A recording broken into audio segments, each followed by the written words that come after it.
Galera, bom dia, tudo bem com vocês? Vamos para mais um dia de análise do Bitcoin e do nosso mercado de criptomoedas. E face a toda uma pressão governamental de regulamentação e taxação das criptomoedas, Bitcoin segue aí na sua correção semanal, tal como comentado aqui com vocês. Hoje o nosso principal objetivo vai ser estar dando uma passada em algumas notícias, fatos fundamentalistas, sentimento do mercado e fazer uma análise gráfica para estar indicando a maior probabilidade, os possíveis cenários do mercado de criptomoedas. Antes de mais nada, se você não conhece meu canal, eu queria convidar você a se inscrever e estar me acompanhando aqui. Aqui eu posto vídeos diários, de análise do mercado como um todo, comentando notícias, fundamentos, sentimento do mercado e análises gráficas, pontos de interesses e tudo mais. Além do mais, eu tenho um grupo de investimentos, que o link está aqui embaixo, numa plataforma chamada Slack, que eu também queria convidar vocês a estarem entrando lá. É uma plataforma 100% gratuita e lá vocês conseguem ter um contato muito mais direto comigo.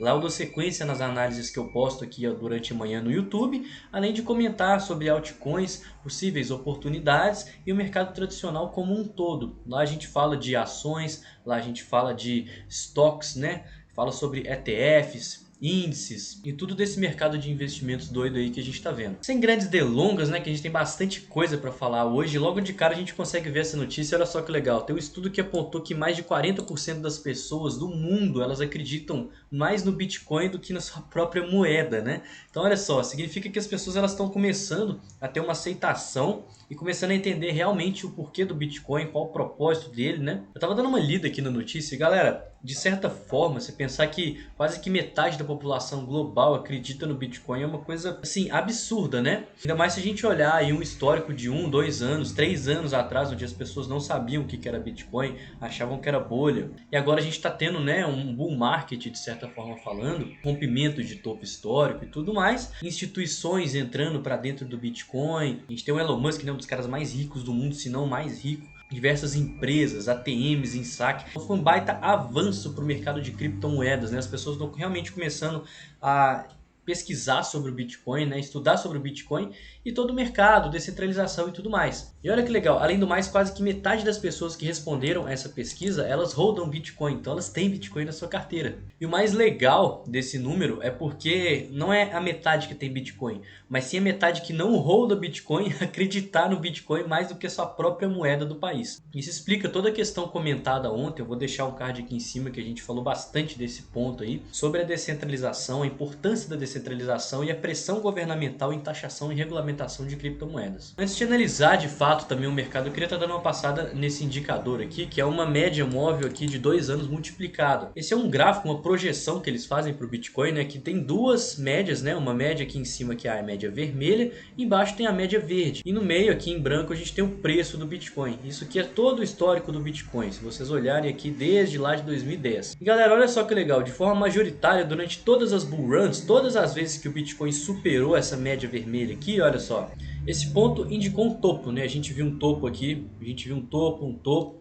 Assim como todas as vezes que ela superou a média verde, foi um fundo quase que milimétrico, Foram assim as regiões mais baixas. Ou seja, quem opera baseado nesse indicador de longo prazo consegue saber que quando o Bitcoin está lá em cima é possivelmente um topo e momento de venda. Assim como o Bitcoin está aqui embaixo, é um fundo e um momento muito importante de compra. E por que eu estou mostrando isso para vocês? Porque se a gente conseguir ver o preço, eu vou até puxar um pouquinho mais para cá, para a gente conseguir ver de forma mais detalhada. Observa que toda essa bull run que a gente viu lá dos 20 mil dólares até os 64, não chegou nem a ultrapassar essa zona vermelha aqui, A gente teve uma correção que também indica que não chegou nem num bear market, porque a gente não chegou na zona verde. E agora a gente está rompendo topos históricos e bem longe dessa média vermelha. Esse indicador, historicamente falando, ele é bem assertivo e ele indica que essa bull run ela vai continuar. Então essa correção que a gente está vendo no Bitcoin, essa queda, o Bitcoin abaixo dos 60 mil dólares, não é nada além de que uma correção saudável e nossa tendência de alta ela segue muito nítida, principalmente nos gráficos maiores. Se eu não me engano, foi na quarta-feira que eu fiz um vídeo falando sobre a questão fundamentalista do Bitcoin, ficou bem legal, a gente adentrou bastante aí em umas análises on-chain e eu mostrei para vocês de forma lógica, matemática e fundamental por que o Bitcoin ele está tendendo a se valorizar no longo prazo, porque esse momento de baixa que a gente está vendo é uma correção extremamente saudável e o cenário do Bitcoin está super altista, super eufórico, e que a gente tem várias coisas indicando que a gente vai ver e continuar tendo essa alta gigante aí que a gente viu ao longo dos últimos meses. Então estamos longe das regiões das médias, né? Não estamos num bear market onde a gente chega perto dessa zona verde e nem estamos no topo da euforia, né? O preço super esticado, tal como essa zona vermelha. E tudo isso, galera, face a um mercado que agora chegou finalmente numa zona de medo. A gente sabe que esse indicador ele é um termômetro fundamentalista, né, que considera várias coisas. Inclusive, se você quiser, eu posso fazer um vídeo explicando tudo sobre o Fear and Greed Index, como que ele é calculado, o que que ele considera e tudo mais. Mas o mercado em medo significa que a gente tem oportunidades. As pessoas, face à queda, elas estão começando a desacreditar do Bitcoin, vender suas posições mesmo no prejuízo, achando que essa correção vai acabar. E muitas das vezes, quando as pessoas começam a vender, significa que a gente está chegando num fundo e que aí de fato é a hora de buscar acumulações. Eu gosto muito desse indicador quando ele indica extremo medo, né, o extreme fear, mas só da gente estar chegando em fear já é um indicativo que o mercado ele já passou toda aquela onda de euforia, o sentimento do mercado está mudando e como a gente bem sabe, no mercado a gente tem que comprar dos pessimistas e vender para os otimistas, né? Se você pegar o mercado aí do mês passado, rompendo topos históricos, esse indicador ele estava mostrando extreme greed, né, ou seja, extrema ganância. Rompendo topos históricos sem continuação. Quem usou esse indicador para operar e acompanhou os meus vídeos, viu que eu estava falando que o mercado estava ganancioso, estava eufórico e estava dando sinais de queda, tal como a gente está vendo agora. Assim como essa queda não só é saudável, como também é necessária e está dando excelentes oportunidades de acumulação para a gente. De olho no nosso order book, a gente segue na nossa correção diária, tal como vocês vão ver no gráfico daqui a pouquinho. Isso torna o risco-retorno muito mais favorável para quem está querendo operar comprado. Com isso a gente tem de forma majoritária uma quantidade de tokens alocados para compra muito maior do que para venda, e aqui a gente já vê uma muralha de compra muito grande nos 55 mil dólares, fazendo ele ser o nosso principal ponto de suporte a curto prazo. Quanto mais o preço cair sem dar uma corrigida no diário, mais a gente vai ver tokens alocados aqui para compra, fazendo ter muito mais pessoas interessadas em comprar agora. Quanto isso para venda, a gente consegue ver que o livro está quase sem tokens alocados, né? Isso também face à queda, porque já caiu demais e quem tinha que vender já vendeu. Quem for vender agora vai vender no chamado FUD, né? Que é o sentimento de medo, dúvida e incerteza. E quanto mais o preço cai, tem menos pessoas interessadas em vender, assim como tem mais pessoas interessadas em comprar. Por isso que os gráficos eles são fractais e as tendências elas são formadas de topos e fundos. Resumindo para a gente ir para o gráfico, de olho nos 55 mil dólares, galera. Pessoal, mas antes de ir para o gráfico, eu queria só comentar com vocês essa excelente oportunidade de Black Friday no TradingView. O TradingView é a plataforma que eu uso para estar olhando os gráficos e fazendo a minha análise. E daqui a 2 dias e 19 horas, ou seja, na segunda-feira da semana que vem, a gente vai entrar na semana da Black Friday, né? A nossa Black Week. E o TradingView, como sempre, ele oferece desconto em planos anuais assim absurdos, mais de 60% de desconto, meses aí bônus de graça para vocês. E eu sempre gosto de renovar o meu TradingView em época de Black Friday, porque é um desconto que acontece todo ano e gera excelentes oportunidades. E uma vez que você renova e fecha o plano anual na Black Friday do TradingView, você vai renovar na próxima Black Friday. Então você vai estar sempre renovando o TradingView com desconto. É uma excelente oportunidade para quem não tem o TradingView, quiser assinar para ter todos os recursos, alarmes, vários indicadores e tudo mais. Não esquece de dar uma olhada nessa oportunidade, tá? A partir de semana que vem, Black Week no TradingView. Voltando para o gráfico, já de olho no nosso S&P 500, né, os nossos índices futuros, a gente chegou a ter um rompimento da máxima histórica com uma baita de uma rejeição, né? O mercado de certa forma esticado, a gente viu aí o mês de outubro subindo de uma forma extremamente desenfreada. Como a gente está falando de um índice das 500 maiores empresas listadas, né, no índice americano, a gente está falando que de forma majoritária essas empresas elas estão dando lucro por mais de um mês. E eventualmente as pessoas que compraram no começo do mês passado, durante aquele pânico todo do mês de setembro, tá com lucro na carteira e vai querer realizar esse lucro, colocar dinheiro do bolso e rebalancear todos os seus ativos da carteira. Isso não só faz a gente esperar por uma correção logo, né, na bolsa americana e no mercado tradicional, como também será uma correção super saudável. Essa correção que está para vir aí é alinhada com a correção semanal do Bitcoin, causaria um cenário um tanto quanto de medo no mercado, né? A gente podia ver aí o preço, pode ver ainda, né, o preço cair ainda mais, nos dando ainda ótimas oportunidades de investimento para o longo prazo. O gatilho perfeito para mim seria aquele indicador que eu mostrei para vocês do Fear and Greed Index, indicando extremo medo, mercado tradicional caindo, né, as bolsas aí caindo, tal como a gente viu lá nos 40 mil dólares. Quem estava lá no grupo lembra que eu falei, uma zona muito interessante de compra. E tudo isso aconteceu junto, mercado tradicional caindo, Bitcoin caindo, Crypto in Fear indicando extremo medo, nossos indicadores de sentimento falando que estava muita gente apostando na queda. Ficar de olho nisso, essa parte aqui dos 4.600 pontos é a parte mais importante. Uma vez que a gente perde ela, a gente pode ver um possível pivô de baixa, né? A gente aumenta a probabilidade disso. Podemos ver um ombro, cabeça-ombro então, né? Que é um pivô de baixa, vai ser esse movimento aqui. E aí vamos começar a nossa correção tão aguardada no semanal do nosso S&P 500. Uma coisa um tanto quanto curiosa para eu estar passando para vocês, a gente está vendo o Bitcoin de certa forma caindo, enquanto a dominância está caindo, né? O que significa? A gente teve todo esse momento aqui de consolidação com alguns pequenos dias de alta, onde o Bitcoin caía e as altcoins caíam muito mais que o Bitcoin. E quando a gente tem que a dominância está caindo, significa que o capital está voltando para as altcoins, né? Uma vez que elas caíram demais. Então o preço delas ficaram muito barato. Muitas pessoas estão aproveitando essa oportunidade aí para estar acumulando altcoins que elas gostam. Tudo isso face ao fato do Bitcoin ter chegado à mínima de 55,5, se eu não me engano, a gente vai até conferir no gráfico daqui a pouco. E um suporte muito nítido e forte, número redondo, psicológico de 55 mil dólares. Como a gente viu aí, Cardano, Solana, Ethereum, várias outras altcoins aí muito bacanas, fundamentalmente falando, caindo muito mais que o Bitcoin. Muitas pessoas preferiram acumular elas nessa queda, ou seja, comprar elas assim com certo desconto. Mas eu acredito que uma vez que o Bitcoin ache um fundo, volte a se valorizar, a gente pode ver esse capital migrando para o Bitcoin, né? Tal como a gente viu esse fundo aqui sendo formado e o Bitcoin testar máximas históricas. E as pessoas vão querer aproveitar o maior ativo do mercado de criptomoedas para estar pegando os melhores ganhos. Vamos ficar de olho na dominância, né? Uma vez que ela está caindo, a gente pode ter umas boas oportunidades de acumulação, porque a gente está tendo capital ser injetado em altcoins. E mais uma vez, por isso que é importante vocês estarem lá me acompanhando no grupo, porque lá a gente posta análises de altcoins, debates sobre os temas e a gente está sempre analisando várias oportunidades.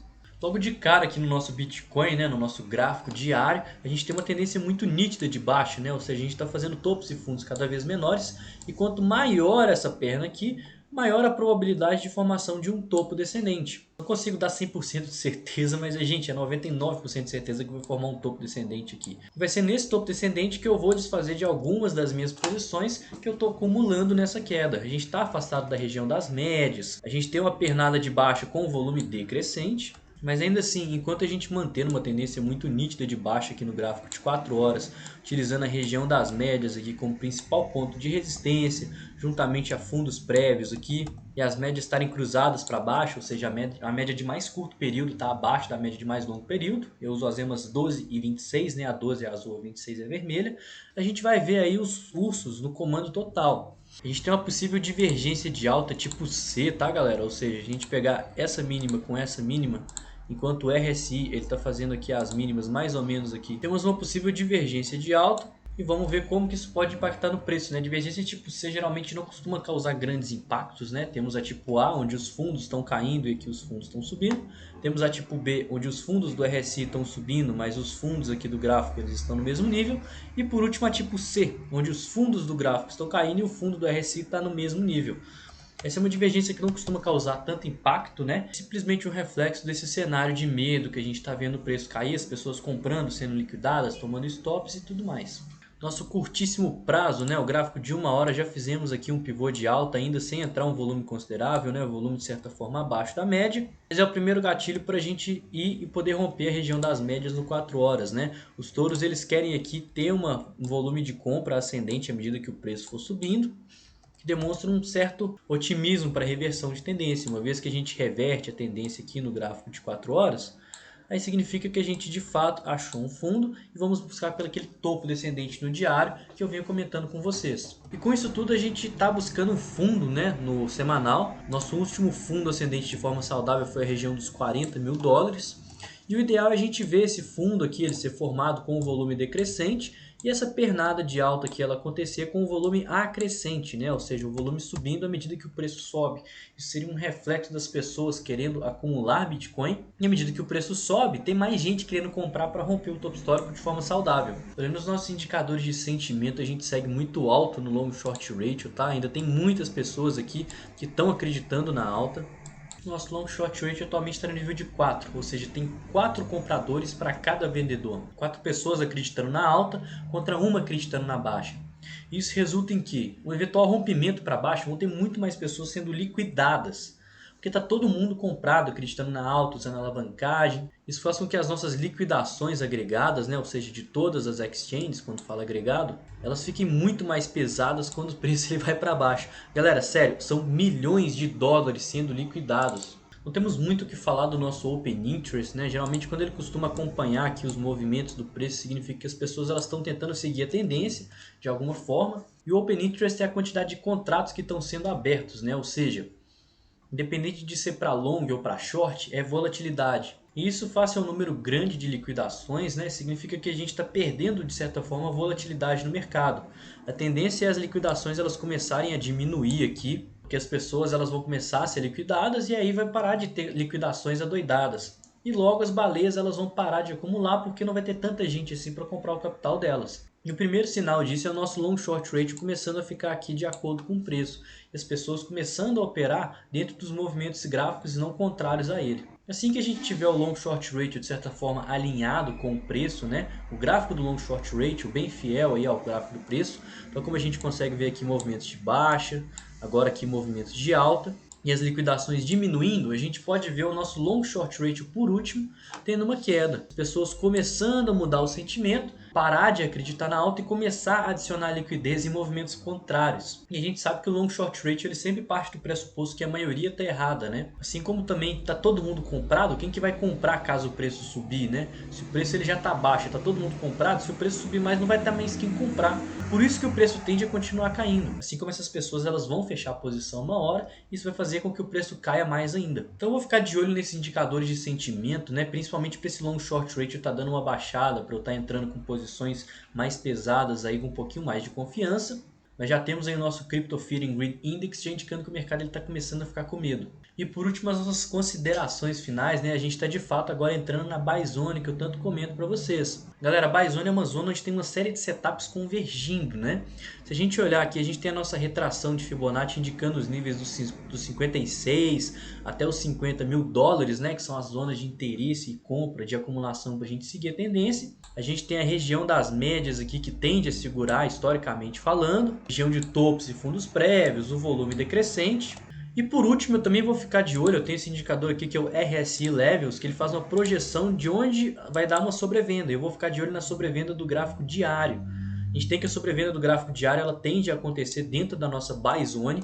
Isso faz com que esse retângulo verde aqui entre os 56 e 50 mil dólares torne uma zona muito forte aí de acumulação, né? Aqui está os 48, 49, mas eu acredito que os 50 mil dólares redondos seja um ponto-chave crítico para essa zona. A gente pode ver ainda um rompimento dele, um possível flush que pode dar uma boa acumulação para a gente, mas ainda tem muita água para passar embaixo da ponte.